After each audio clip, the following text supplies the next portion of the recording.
Behind sexual desire lies a disturbing secret. What many mistake for a simple biological impulse or bodily need is actually a repetition of the spiritual world. Helena Blavatsky warned that hidden currents lurk behind the creative force, capable of elevating consciousness or trapping it in endless cycles of repetition, a force the ancients called fohat. The primordial cosmic electricity is the same, one that pulses through our veins in the form of libido, the desire for union, the aspiration to create, to expand, to reach infinity. It is the very essence of universes and souls. However, on a dense dualistic plane of existence like ours, any great power becomes a huge target. Where there is a source of immense light, deep shadows inevitably arise. And it is in these shadows that the true battle for our conscience is fought. This video is not about morality, repression, or guilt. Forget everything you've ever been told about sin or impurity. We're talking about spiritual physics, the quantum mechanics of consciousness. We're talking about pure energy, about how the most powerful of our energies, the force capable of generating physical life and awakening spiritual life, is used as a field of vibrational manipulation that tests, sabotages, and, at the same time, reveals the true strength of those who dare to reach higher dimensions of consciousness. This story is not an invitation to deny the body, but rather to a deep understanding of its energetic mechanisms. Prepare yourself, because what you are about to hear could change your perspective on every thought, every impulse, and every fragment of your inner silence. What follows is a map of an invisible territory, a battlefield where your energetic sovereignty is contested at every moment. The energetic shock that follows spiritual elevation. Have you ever experienced it? You take time for yourself, immerse yourself in deep meditation, and feel peace pervade every cell of your body. Your mind calms, your heart expands, and for a moment you touch eternity. You feel a profound connection with something higher, a purity that seems to dissipate all the anxiety and noise of the world. You emerge invigorated, vibrating at a higher frequency. And then almost immediately, like a clap of thunder, your mind is invaded. Thoughts that seem foreign, images of disconcerting rawness, a sudden and irresistible sexual urge, devoid of affection or connection, a torrent of images and sensations in stark contrast to the state of grace you have just experienced. The first reaction is confusion, followed by guilt. What is wrong with me? You wonder. How can I be so spiritual one moment and so primitive the next? Do you think you have failed? That your meditation was useless? That you are impure, a spiritual imposter? But what if I told you that this reaction is not a sign of failure, but irrefutable proof of your success? Imagine your energy field as the surface of a lake. On a daily basis, the surface is agitated by waves of stress, worry, and collective mental pollution. By meditating, praying, or entering a state of creative flow, we calm these waves. The surface becomes smooth and crystalline, like a mirror. By doing this, you raise the vibration of your system. You become a point of high energetic pressure in an ocean of low pressure. Physics teaches us that nature abhors a vacuum and seeks balance. A high-pressure system naturally attracts the low-pressure currents around it. Energetically, a similar phenomenon occurs. By raising your frequency, you create a vibrational differential. Your field, now more subtle and unique, becomes a powerful magnet for the denser energies of your psychic environment. And what is the densest, most primal, and most available energy in the human collective unconscious? Pure sexual energy, disconnected from its higher purpose, is the energy of survival, of instinctive procreation, of soulless desire. At this point, these energetic currents are not necessarily a deliberate attack. They are an entropic reaction of the system. It's like opening the window of an air-conditioned room on a hot, humid day. Hot, heavy air from outside immediately rushes in to equalize the temperature and pressure. The impact you feel does not come from the resurgence of your impurities, but from the psychic contamination of the environment, attracted by your newly purified field. You have become a vibrational lightning rod. The intensity of this mental invasion is directly proportional to the height reached. The purer your light, the denser the shadows it attracts, not to destroy you, but to be transmuted. The larger system, planetary consciousness, uses emerging individuals as purification centers. The problem is that without this knowledge, we identify with the garbage we attract. We believe these thoughts are ours. that this pure desire is our truth. And it is in this identification that the trap closes. You have not failed. You have been so successful in raising your light that the system has reacted to test your ability to maintain it amidst the storm. Strategic vibrational interference. Now let's examine what is initially a natural reaction of the field. A simple entropic balancing process can be and is exploited by purposeful consciousnesses and systems. We have transcended the realm of energy physics to enter into strategy. There are what one might call dark spiritual technologies, interference systems designed to divert attention and drain the creative energy of human beings. These are not technologies in the sense of machines and circuits, but rather sophisticated systems for manipulating frequencies, thoughts, and emotions. Think of your field of consciousness as an operating system. By raising your vibration, you upgrade your system to a better, faster, more powerful, and more secure version. Interference, similar to viruses, malware, and Trojan horses, is designed to exploit vulnerabilities during this upgrade. And the main gateway, the main vector of infection, is the sexual energy channel. Why? Because this energy is your direct connection to the creative source. It is your main source of nourishment. If an adversary wants to neutralize your fortress, he doesn't attack the thickest walls. He tries to cut off the supply line, to poison the water source. Sexual energy is your source of living water. These technologies work in various ways. One of them is thought form implantation. During the vulnerable state following avoidance, when your sexual field is open and receptive, packets of vibrational information, images, sounds, and sensations are projected into your mind.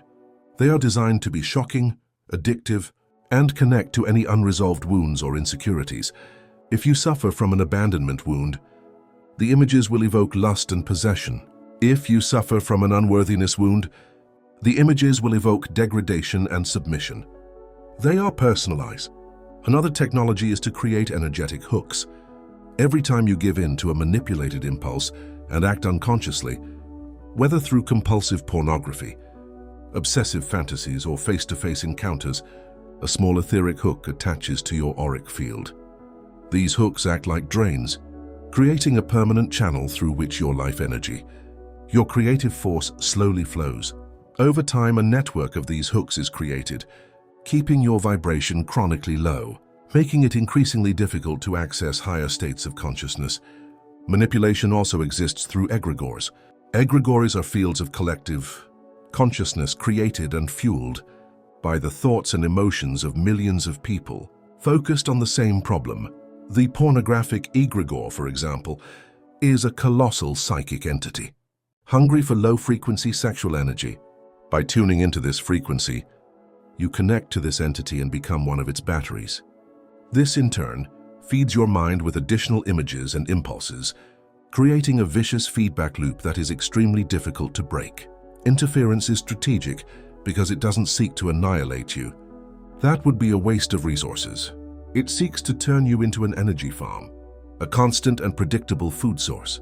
It keeps you alive but trapped in a vicious cycle, dreaming of freedom, but always sabotaging yourself at the last minute, generating the perfect mix of desire and frustration. The dense energy these systems feed on. Understanding this is crucial. It is not a moral failing on your part. This means you are operating in a monstrously hostile environment, designed by extremely intelligent consciousness hackers. They are not attacking you because you are weak, but because you are exceptional.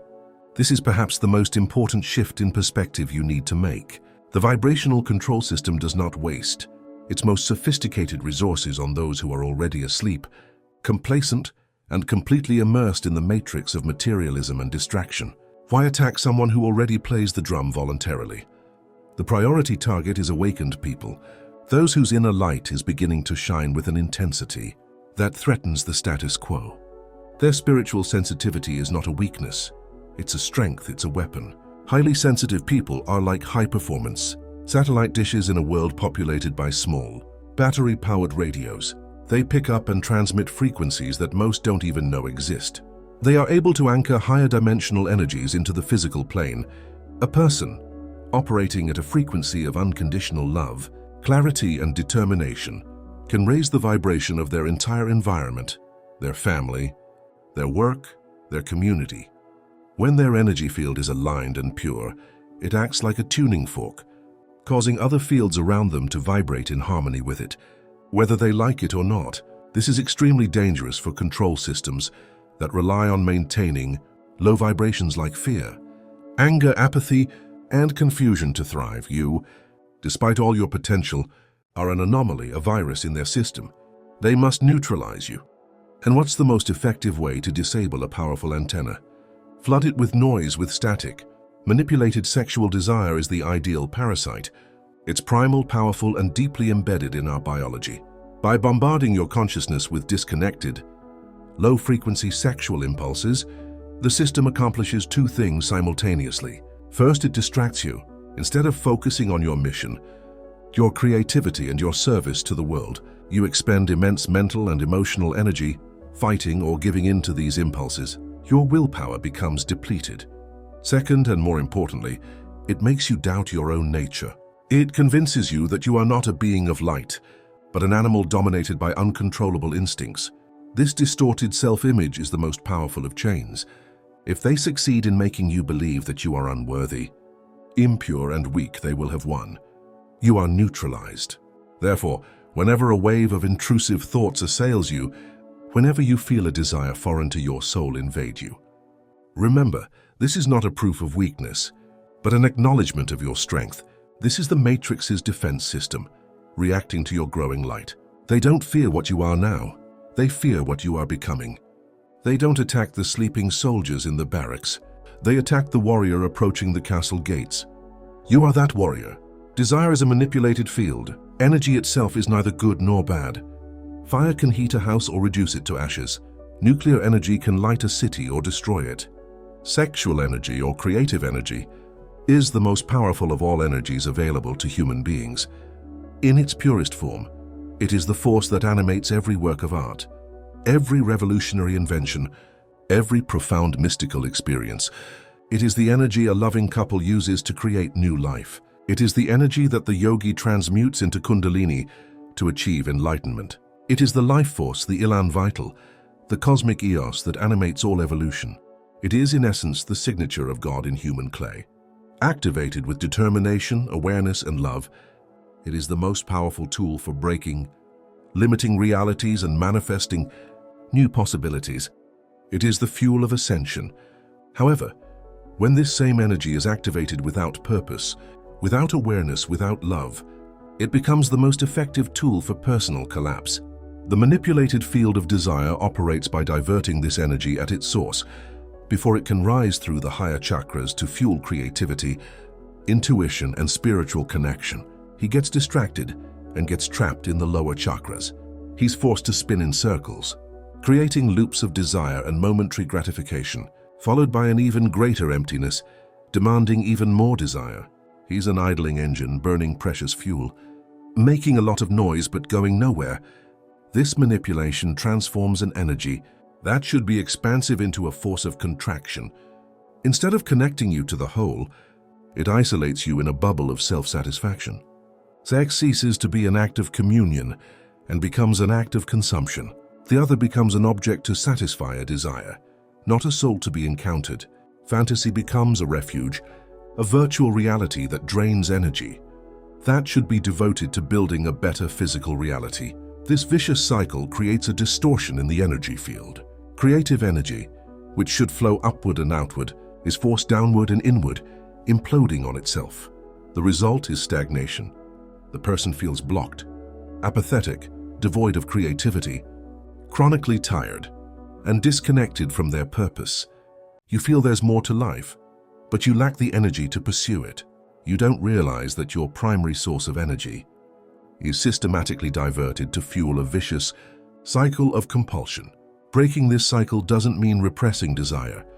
Repression is just another way of empowering what's repressed. It's about reframing desire. This means observing each impulse and asking yourself, what is the purpose of this energy? Where is it taking me? Is it asking me to create something? To connect with someone on a deeper level? Or is it just an echo, a program, an interference meant to bring me down? By pausing and becoming aware of the process, you begin to regain control. You cease to be a ship adrift in the currents of manipulated desire and become the captain, steering the powerful force of the wind toward your chosen destiny. The invisible war, what we perceive as our lives, our bodies, our emotions, our relationships, our careers, it is largely a reflection of battles, fought in dimensions invisible to our physical eyes. Material reality is the final stage, the ultimate imprint of the processes taking place in the psychic, emotional and energetic spheres. We are immersed in an invisible war, a constant struggle for frequency. Each of our thoughts, each of our emotions, contributes to our sovereignty and expansion, or aligns us with systems of control and contraction. In this war, there is no neutral ground. The physical body is the battlefield. This is where the consequences of these battles manifest themselves: illness, chronic pain, fatigue, premature aging, hormonal imbalances. Often, these are physical signs that indicate we are losing the battle on more subtle levels. Our emotions are chemical weapons. Fear is a paralyzing gas. Anger is an explosive that can be used against the enemy or detonated by our own hands. Guilt and shame are agents that erode our internal defenses. Love, compassion, and joy, on the other hand, are high-frequency shields, powerful antidotes to any attack. Our thoughts are tactics and strategies. Negative, repetitive thoughts are like an artillery barrage that weakens our mental defenses. Clarity and focus are like a laser beam, capable of dispelling any confusion. Mindfulness, this constant vigilance over the flow of our thoughts, is our intelligence service, our early warning system. Sexual energy is the central strategic target of this war. It is the capital of our inner kingdom. Whoever controls the capital controls the country. The opposing forces, the systems of control, know this perfectly well. They are focusing their most sophisticated attacks on this point. Why bother fighting on all fronts when they can attack the source of power directly and seize it? They promote a culture that, on the one hand, represses and humiliates sexuality, creating guilt and distortion, and on the other, trivializes and commodifies it, draining it of its sacred power and transforming it into mere entertainment and consumption. Both strategies lead to the same result: the diversion and waste of creative energy. The battle is won or lost in each moment within our own consciousness. Every time we prioritize awareness over instinctive reaction, presence over distraction, love over fear, we gain ground. Every time we identify with an intrusive thought, give in to a compulsive impulse, or drown ourselves in shame, we lose our footing. It's not about striving for perfection, but about perseverance.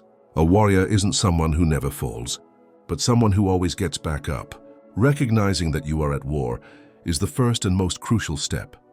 You cease to be a victim of circumstance and become a conscious soldier, a strategist of your own energy. You begin to understand that your life is not a series of random events, but the direct result of an energetic campaign you are waging, whether you are conscious of it or not. Vibrational, resistance and transition threshold, because opposing forces attack with maximum intensity at the moment, when consciousness is about to expand, because the night seems darkest just before dawn. This is not a poetic cliché, it is a principle of energetic dynamics. Imagine that your spiritual evolution is not a straight line, but a series of quantum leaps of transitions between different levels of consciousness or vibrational octaves. Between each of these levels lies a kind of energetic membrane, a transition threshold. To cross it, it is necessary to accumulate a critical amount of high-frequency energy, light and consciousness. It's like a rocket trying to escape Earth's gravity. It must reach a specific escape velocity, and to do so, it burns most of its fuel during the initial launch phase. The opposing forces, guardians of the old matrix, monitor the energy field. They have sensors that detect when an individual accumulates enough energy to perform one of these jumps. They know that once you cross the threshold, your new base frequency will be much higher, making it much harder for them to influence you. You will be beyond the reach of many of their lower vibration tactics. So what do? They launch a massive preemptive attack. They unleash everything they have on you just as you approach the threshold. It's a strategy of attrition. The goal isn't to destroy you, but to make you expend all your pent-up energy defending yourself. They cause a relationship crisis, a problem at work, a sudden health scare. And more often than not, They significantly increase the interference with your desires. They emit the most intense fantasies, the most irresistible impulses, knowing that giving in to them will result in an immediate, vibrational drop and the loss of accumulated energy. If this topic interests you, the channel's ebooks are pinned in the first comment. Deepen your knowledge with even more clarity and wisdom. Let's continue. This is why those on a deep spiritual path often experience periods of intense temptation that seem to appear out of nowhere. They feel confused and believe they are regressing. In reality, it's quite the opposite. The intensity of their resistance is the measure of their progress. If you're facing demons you've never seen, you're venturing into uncharted territory. The system is testing you. It's asking, do you really want this? Do you really care about your freedom? The key to crossing that threshold lies in persistence and non-identification. You must understand the mechanics of what's happening and recognize the attack as a sign of progress, not failure. Instead of fighting the wave, the experienced surfer learns to dive into it. You don't fight the impulse. You observe it, recognize its source as external interference, and consciously redirect that energy toward your goal. You use it as additional fuel for your rocket. Every attack you endure without identifying with it, every impulse you transmute instead of giving into, strengthens your sovereignty and brings you closer to your liberation velocity. Resistance is not an obstacle in your path. It is the path, the vibrational void. The process of spiritual transformation is not about instantly replacing one operating system with another. There is a transition period, an in-between state that can be deeply unsettling. It is the vibrational shift, the instability between the old and new selves. The old self is a set of beliefs, habits, and emotional and energetic patterns that, while limiting, are familiar and predictable. It is an identity built over years, even lifetimes. When you begin an awakening process, you begin to dismantle this structure. You release old beliefs, abandon harmful habits, and heal emotional trauma. Each piece of the old structure removed creates an empty space. The new self, your higher identity, is not yet fully crystallized or fully rooted. It's like a young, still fragile plant. Between the dismantling of the old and the solidification of the new, a void is created. This void is a state of extreme vulnerability and, at the same time, of immense potential. Vulnerable because, since nature abhors a vacuum, everything around it tries to fill it. It is at this moment that the old codes, the programs you thought were obsolete, are reactivated with surprising force. Old addictions may resurface. Toxic relationship patterns may resurface, and of course, sexual compulsions may manifest with disproportionate intensity. Why? Because these old codes are like backups of the previous system. The control matrix, when it detects a gap, attempts to restore the system from the last saved point. Try to return to the familiar, predictable circle where you were a familiar source of energy. Manipulated sexual urges are particularly effective here because they are linked to deep cellular memories and past experiences that have created strong energetic imprints. Every sexual encounter you have had has left an imprint on your sexual field. Whether unconscious, need-based, or manipulative, these signatures are back doors that can open again during the vibrational void. It's as if the ghosts of past relationships return to haunt your psyche, not because people are actively doing it, but because their energetic signature still resonates in your field and can be triggered by outside forces. Navigating this void requires courage and patience. It's a time that can be lonely, confusing, and filled with a sense of identity. Who am I now? The temptation to quickly fill that void with any distraction, a new relationship, an old addiction, anything to ease the discomfort is immense. But the key is to hold that void, to stay in that empty space, in knowing, and to let your new self, your true essence, emerge and fill that void from within, rather than letting the detritus of the past fill it from without. It's a test of faith in yourself. Process. It is the trust that the void is not the end, but rather the matrix where your new reality is created, the process of reconfiguring the field. If we are at vibrational war and constantly subject to interference, how can we defend ourselves? How can we purify our field, close the back doors, and reconfigure our system to a higher, safer frequency? The answer lies not in complex technologies, but in ancient practices taught by masters and sages of all traditions. They are the key to energetic recalibration. Silence. Silence is the most underestimated weapon. Low-vibration entities and thought forms thrive on noise, mental chaos, and incessant inner dialogue. They hide in silence. By practicing silence, whether through meditation or simply spending time in nature without distractions, you deprive them of their food source. In a silent mental field, any intrusive thought is perceived as an alarm. Easy to identify and ignore, silence creates an inhospitable environment for psychic parasitism. Solitude. Consciously choosing solitude doesn't mean abandoning it. It's a strategic step toward isolating our energy field. We're constantly exchanging energy with those around us. If these people operate on frequencies of fear, anxiety, or compulsion, their fields can contaminate us. A period of solitude allows you to disconnect from these outside influences and identify what is truly yours and what is contaminated by the collective. It's like putting your computer in safe mode, so you can run antivirus software and remove malware without network interference. Fasting. The physical body and the energetic body are intrinsically linked. What you eat influences your vibration. Processed, non-vital foods densify your energy field, making it more conducive to lower frequency energies. Fasting, practiced consciously, is a process of profound purification. Not only does it cleanse the physical body of toxins, but it also expels dense astral energies lodged in our organs. A clean body is a stronger temple, a less attractive receptacle for invaders. Attention is the key. Where your attention is, your energy flows. Opposing forces are desperately battling for your attention. They want you to focus on fear, drama, lust, and distraction.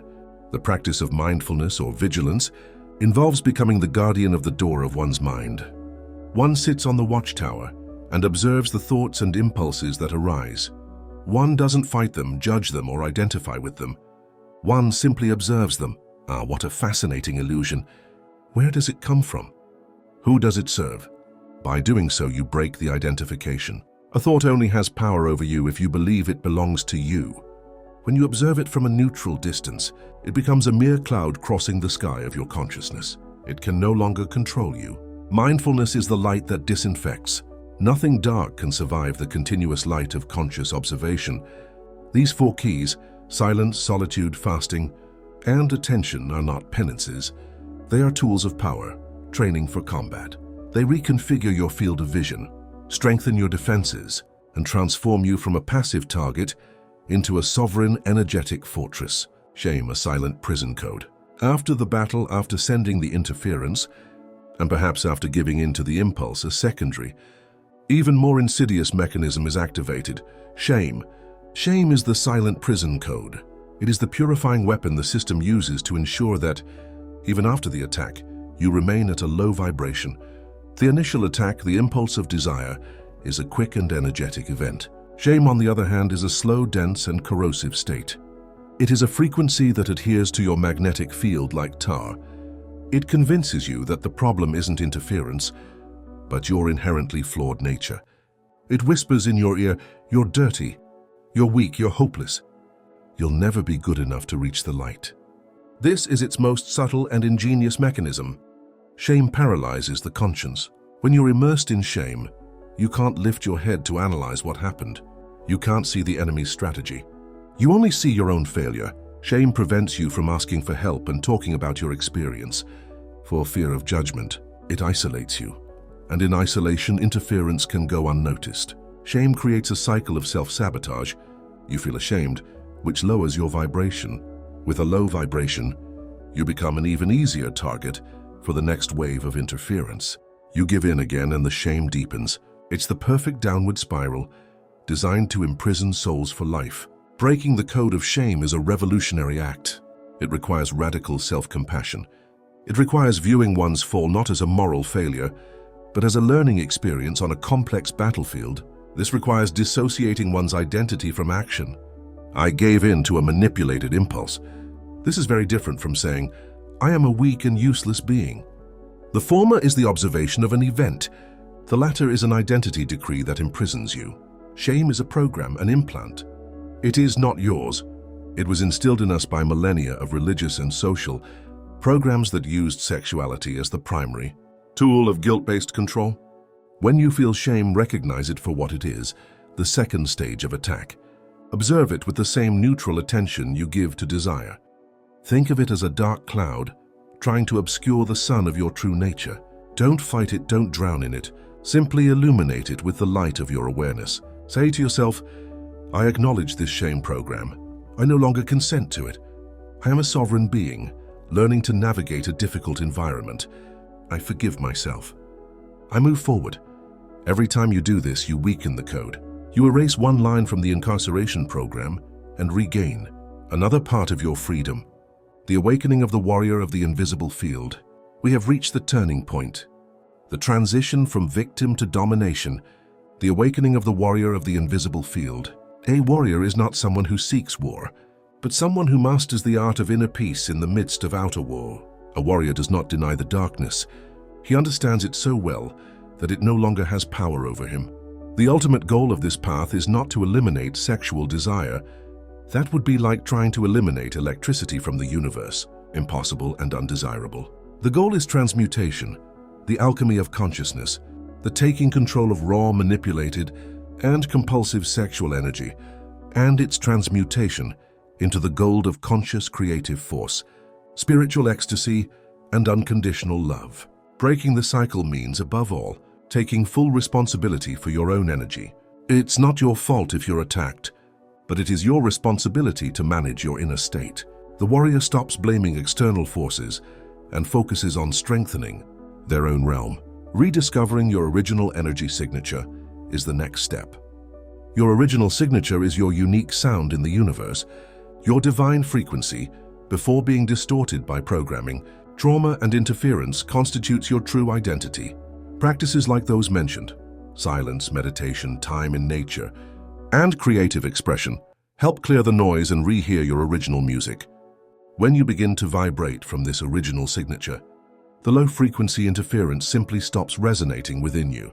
It's like trying to tune an AM radio to an FM frequency. The connection is broken. Eventually, the awakened warrior no longer just defends. He goes on the offensive, but the offensive in this context is not about attacking but about emitting. The warrior becomes a transmitter of healing and light. He masters the art of capturing the sexual energy that vibrates within his body. This cosmic force, and instead of releasing it downward, through acts of compulsion or outward in search of validation, he directs it upward. He uses it to strengthen his higher energy centers. He channels it into his creativity, healing himself and others through his art. He transforms it into compassion, sending healing waves to the planet. He raises it to his crown chakra, experiencing states of mystical union and receiving divine visions. He becomes a beacon. His mere presence becomes an act of war against the darkness. He no longer needs to fight the shadows. His light simply dissolves them. He understands that the greatest secret of sexual desire is neither sin nor manipulation, but power. The power to create or destroy, the power to imprison or free. And he, the warrior of the invisible field, has chosen freedom. He has chosen to remember his true nature. In doing so, he not only saves himself, but also lights the way for others to find their way home.